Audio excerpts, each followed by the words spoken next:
Welcome back, YouTube family. We are finally back with another video, man. And I'm telling you, man, it's been way too long. I have been going through quite a bit of technical difficulties, to say the least. So, man, I am glad to be finally back. I had to go ahead and get a new PC. It is amazing. Uh, you know, a gaming PC, of course, because I'm a gamer. Thought I might actually pick up a little PC gaming along the way. Might actually start streaming again here on YouTube for y'all to check that out. But we got a lot to get back into. We got a lot to cover because it's been a minute. It's been a minute, man. So y'all sit back, relax, get your popcorn, all that good stuff. Because this video, as y'all can already imagine, we got two chapters to cover: 1059 and 1060, and there is a lot to unpack about these two chapters, and it's just absolutely positively amazing. All the stuff that Oda has put into these chapters, because there's so much so many new elements to the One Piece world now, uh, and how everybody's reacting, and how everything is just unfolding. Man, okay. So let's start out with chapter 1059. So 1059, of course, you know, I feel like it may have been a little bit of a damage control thing, and that's kind of what a lot of people are actually saying from what I've heard. But you know, Yamato comes in and he is explaining to Luffy, hey, it's actually going to be my idea for me to stick around and protect Wano, because you know the battle, the super long battle we just dealt with, and then on top of that, Green Bull comes and he picks a fight with us just that quickly, just because Kaido's no longer here. Yeah, we definitely need to have somebody guarding Wano, and I'm sure that you would feel better as a result of knowing that there's somebody as strong as I am here to protect Wano. And he was like, yeah, you know what? That's true. That's true. I can get down with that. Then we take off to Marco, who had just left, Shanks, talking about, hey, these younger guys, they're actually doing pretty big things, and we need to, let them do what they got to do. And, of course, Shanks and the crew, they right down along with it. They understand, they get it, and they, have no objections. But then we see, of course, Luffy saying bye to Marco, and they kind of have a reminiscent moment. And Marco kind of feels like a proud father, because he's like, yo, you come a long way since Marineford, man. I can tell the growth, and you've done quite a bit. In fact, you just took down Kaido, so, that's growth in itself. There's no way in the world you'd have been able to do that way back in Marineford. So, they definitely think about that, and go from there. But then Marco actually gets on Shank's ship to go ahead, the red hair ship, and goes back home. So I guess he decides that Shanks is the best option for that. Is there a possibility he might actually join Shanks? That would be a very, very interesting possibility, but it would also be insanely odd, because Marco was used to being essentially the first commander, the right hand man of Whitebeard. Where would he fit in regards to being a part of Shank's crew? So I don't know, because there's no way he would automatically get to outstage Beckman or Lucky or any of the other guys that would be ahead of him, from a seniority perspective. So there's no way in the world. That don't seem like him. But of course, from the vibe we do kind of get from Marco, he does seem like he's kind of mellowing out, and being a little bit more reserved, because he is somewhat of a doctor. So he'd probably just be happy with being a doctor on the crew, if nothing else, probably. So, hey, but then we go over to Amazon Lily, where we are treated to a very, very, very interesting interaction between, you know, Hancock not really thinking about nothing but not being where she is, because lo and behold, the Marines have actually attacked Amazon Lily, trying to get her, because you know they abolished the whole warlord system, and you know they no longer need them, so they're going after them because they're just regular old pirates right now. So that being said, you know they are attacking, and all of a sudden they send out this little girl with black wings, and it's like, who is this? And she's out here blasting people. So apparently she is one of the new Seraphim um, pacifistas, and it's super interesting. And I'm like, quite interesting. Actually, come to find out that this little Joker is a childlike version, child-looking version of Hancock. So weird. Like, what was Vegapunk? Because of course, all the pacifistas and all the government technology is sponsored in part by Dr. Vegapunk. But you know, it's weird. What made him think to decide to make the pacifistas, the new model of pacifistas, look like the former warlords? And did he actually do the whole thing where he may have actually been able to steal their DNA so he could put parts of them into? There's so much to unfold there that we didn't get in the chapter, so I'm not really sure where we're going to end up.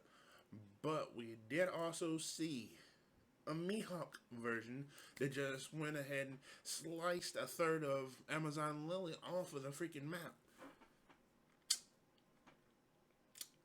That already sounds like bad business right there for anyone who goes up against him, because, yeah, he was a kid version too. So I'm not really sure what's going on with the kid versions of the former warlords, but we've already seen two. And they aren't playing no games whatsoever. They could very well be as strong or maybe even stronger than their warlord counterpart. Time will only tell.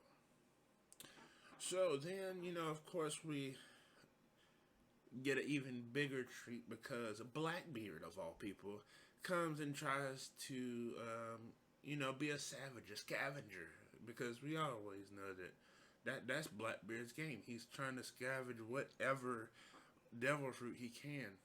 Now, my question is, since he's already got two, is he still trying to obtain a third one for himself?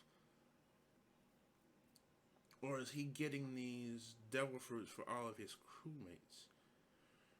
Because he's not, of course, he's not interested in actually trying to, you know, recruit Hancock, because I feel like Blackbeard is smart enough to know that that wouldn't happen. I mean, given what we know of her personality, nobody nobody should ever think that Hancock would want to be a part of Blackbeard's group. No,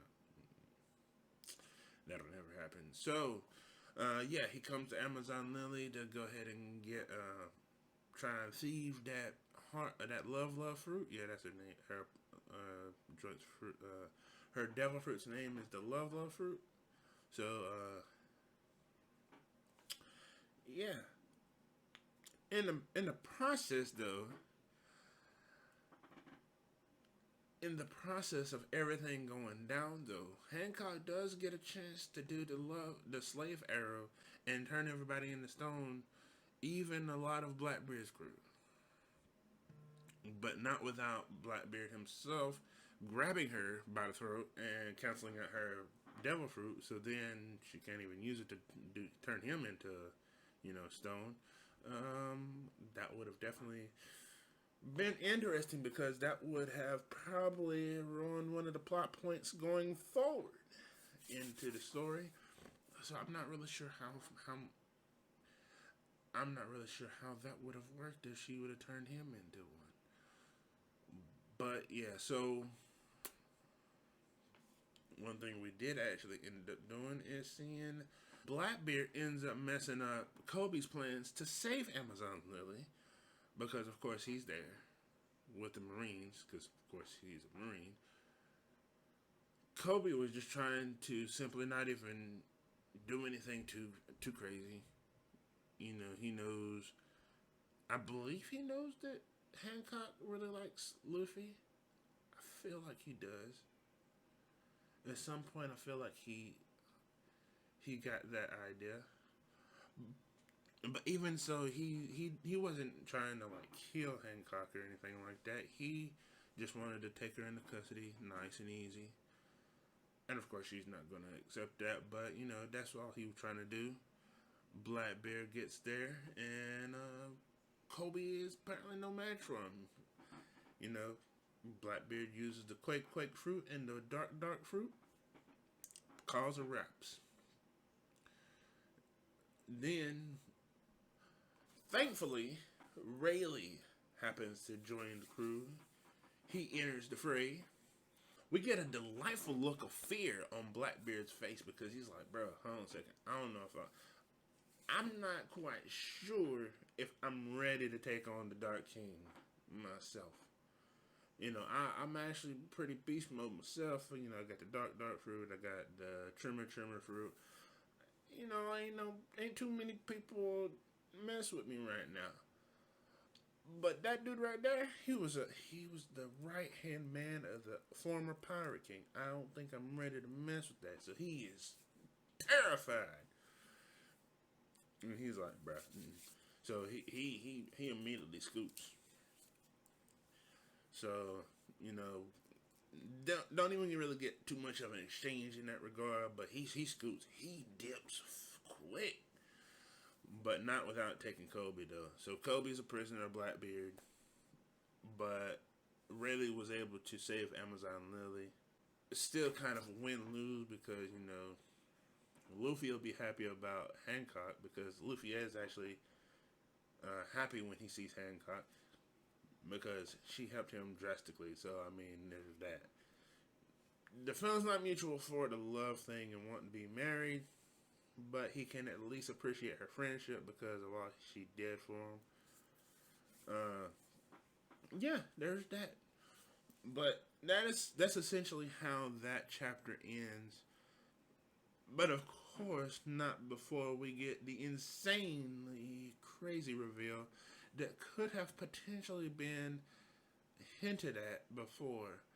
But of course, we find out that Shaki, Rayleigh's good tavern friend, is the a former generational empress of Amazon Lily, which she does kind of give that vibe. Like there was always something, there was always something mysterious about Shaki. It was like, mm,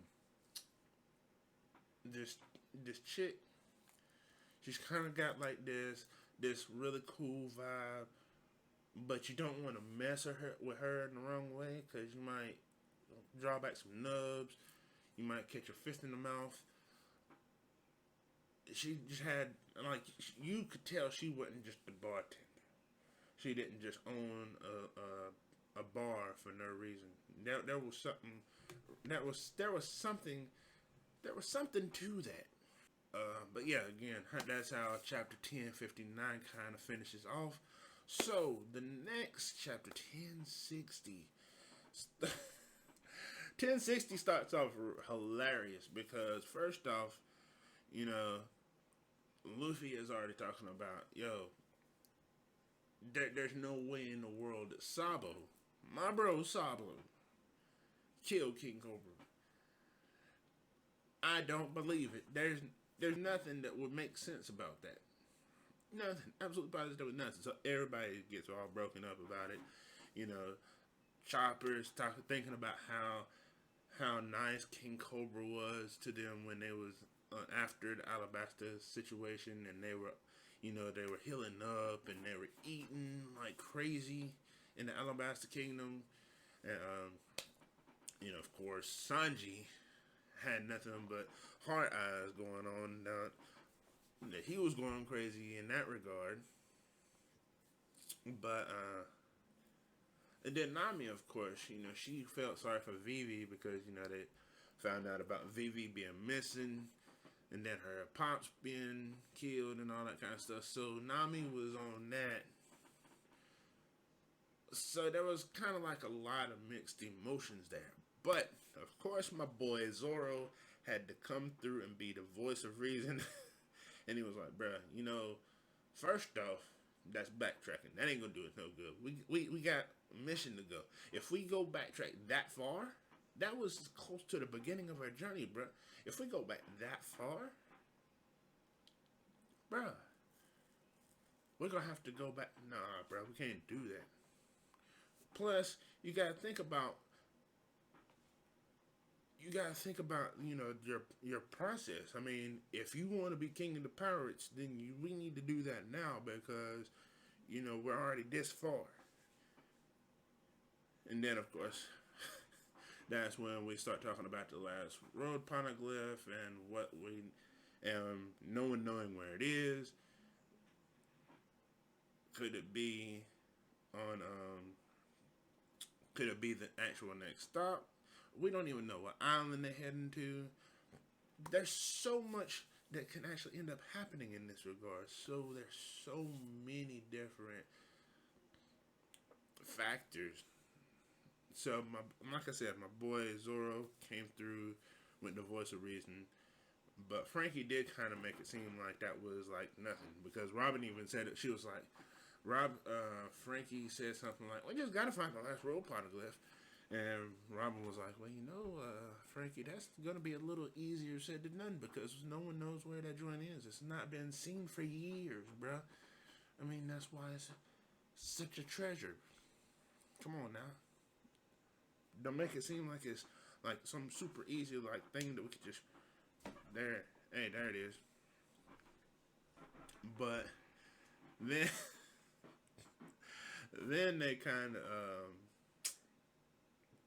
then they actually kind of get in conversation about Cross Guild, where Luffy then starts talking about how stupid Buggy is, and there's no way that that's true, that he's the leader, which obviously we already know, and we got more confirmation in chapter 1058. So more on that, like it was like a really brief panel, nothing too serious, but just a nice little laugh about Luffy and the crew talking about how stupid Buggy is, and there's no way in the world that he was able to rally all of the former warlords and under himself. So that was insanely hilarious. That was super super funny. But just as quickly as they start talking about it, they quickly go and chill out. And Luffy goes and he drops the bombshell on the crew. He actually goes and off screen of all things thanks Oda for the troll. But Luffy finally tells the crew what his dream of doing once he becomes Pirate King. So this actually comes as a surprise to everybody because everybody's like, "What? Like, what'd you say?" They have their different reactions based on the characters. Sanji's like, Chopper, you might want to check his head. There's a little something wrong with him more than normal now. Jinbei actually is like, man, you know what? I attached myself to one crazy captain. And everybody's like, well, but Luffy's like, hey, y'all think it's crazy because, everybody has the same reaction. I thought I told y'all already, but everybody tends to pretty much have the same reaction. They either laugh or, think I'm crazy or whatever the case may be. But at the end of the day, everybody rocks with it. So, they get everybody's reaction. But if it's not, it may have just been me. But did Nami have like this look of love in her eyes? Like this looked like this wasn't just like this a look of admiration. This was more of a look of like, I want you, I need you. Like this right here is a look where it's like, now I know how I really feel about you.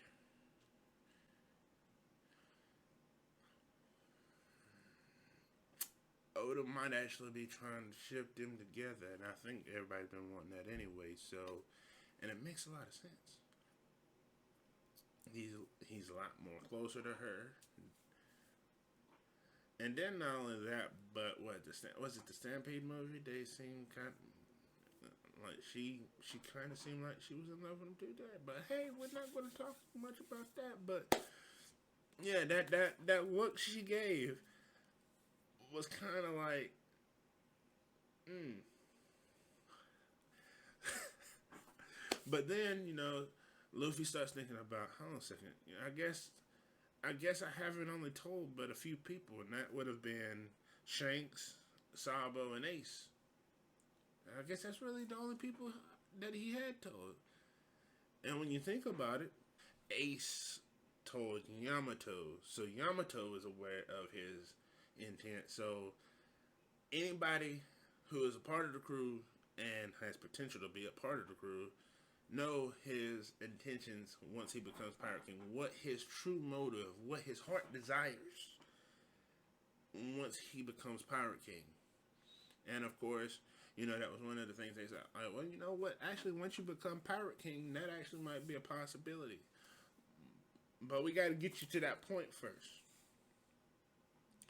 So it was kind of interesting, man. I was like, bruh, I'm very interested. I'm dying to know what they keep on saying Luffy wants to do once he's Pirate King. I have some ideas. I might have to make like a what if scenario video or something like that to kind of throw out some theories about what I think he wants to actually do once he becomes Pirate King. But being Luffy, in his imagination and what he values in friendship and freedom and all that, there's so many different things that could actually be it. But I think I will actually go that route. But so we do after that, after they chill out a little bit more, so they kind of cut off, and we go to Sabo being tracked by the Gorosei, and they're like,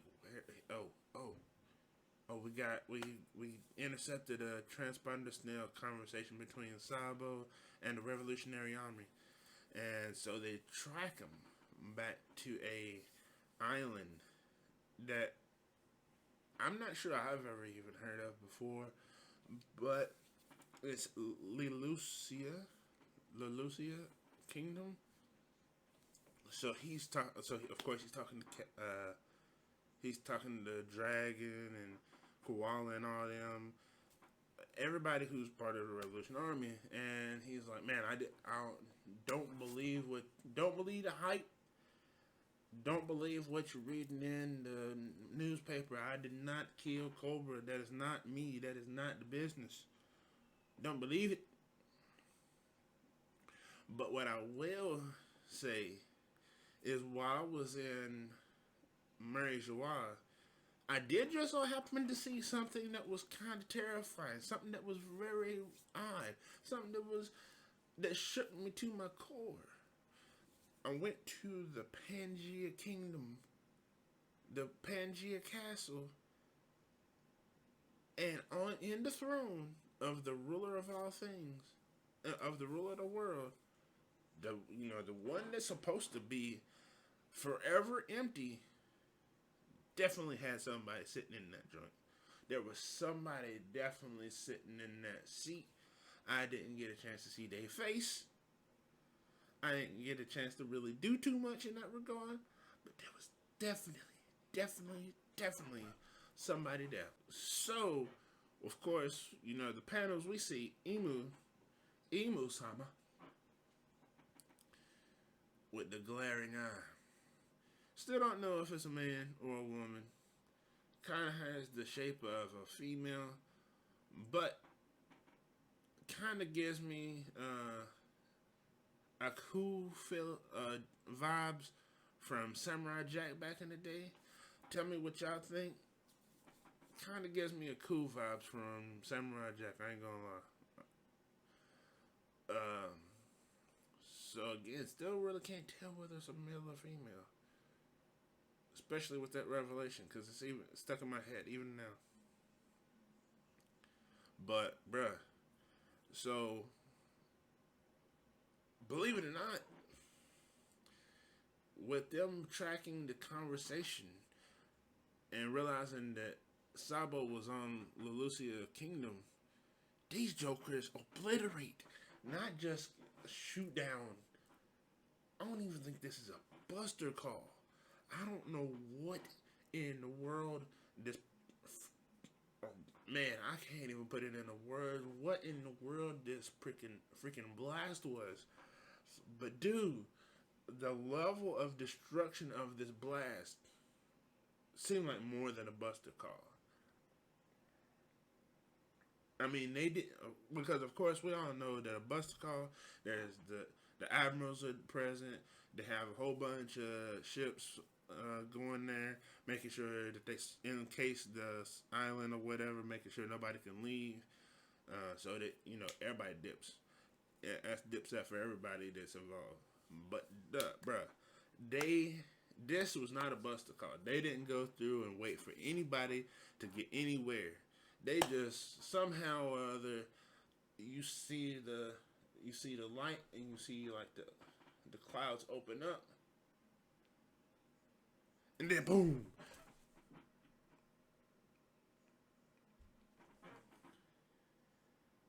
Nothing. Everything gets wiped off the map. No longer a kingdom. All the innocent people, all all those people that was on that island, they they was that adamant about getting Sabo that they eliminated the whole island in a flash, literally. So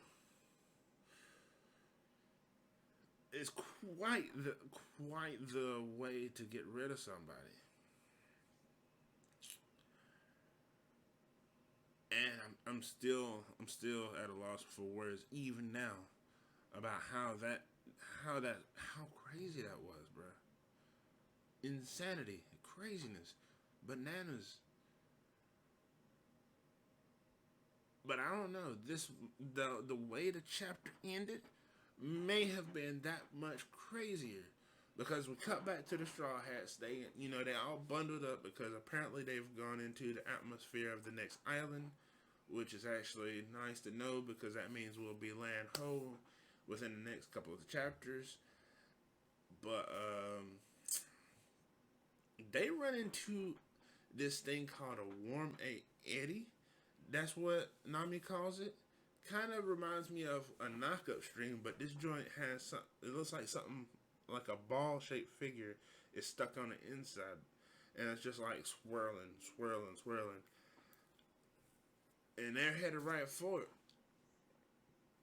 But no one really knows what to do about it. But my boy, once again, my boy Zoro steps in and slices that joint, cleaves it right in half. No question. Let you know Zoro's in good shape. He beasted that joint, no problem. So, so with that being said, he goes ahead and does that, knocks it down, kills it, knocks. But the oddest thing in the world is, of all things and all people, Jewelry Bonnie falls out of it. Like, what were you doing in this? How did you get into it? Maybe a better question is, did you have something to do with this to begin with? Like, there's so many questions in regards to that. Like, Zoro slices it in half and dissipates, but then you're falling out of it. Thankfully, he didn't cut you in half because that could have also been a thing too, and then we'd have a whole nother problem. Hmm. But yeah, so I mean that was the way that chapter ended. You know, it was kind of crazy, kind of cool. Oh, again, a lot of stuff happened in these two chapters, and I can't wait for more. Like I am truly on the edge of my seat, trying to figure out what's going on. Especially now, like I said, the Straw Hats are all bundled up. They've entered into another atmosphere for the next island, so the island is soon to be inhabited. But of course, now we are going to get a little bit. Maybe we'll get some more intel on Joe Ribani. See what's going on with her. Maybe she'll have a story to tell. But we will find out on the next chapter. Hey, but I appreciate y'all, man. It's been a long time. It's been a long time coming. I hate that I had to be missing from y'all for so long. There's still so much more content. I went and saw the new Dragon Ball movie. There's been some Bleach action popping up recently. So all of that definitely is going to be seen. We're definitely going to get into all of that very, very soon. You know, make sure that I have my subscribe button because, of course, without question, I even forgot to do this at the beginning of it. This lets you know how long it's been. I forgot to talk about y'all subscribing to the channel, supporting your boy, and you know I missed y'all. I missed y'all so much, so much. There's so much that I have to talk to y'all about. It's crazy. But hey, we're gonna get on out of here. I appreciate y'all, and I'll catch y'all in the next video. Deuces.